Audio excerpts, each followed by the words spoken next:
Ito ang tamang sagot.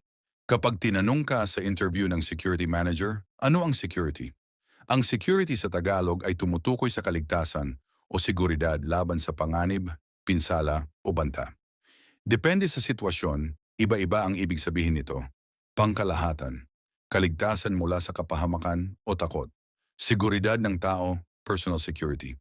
Proteksyon sa buhay, kalusugan at kapakanan ng isang tao. Seguridad ng impormasyon, information security.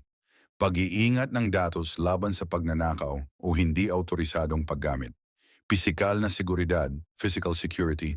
Mga hakbang gaya ng kandado, gwardiya at CCTV para protektahan ang tao o ari-arian. Pambansang seguridad, national security.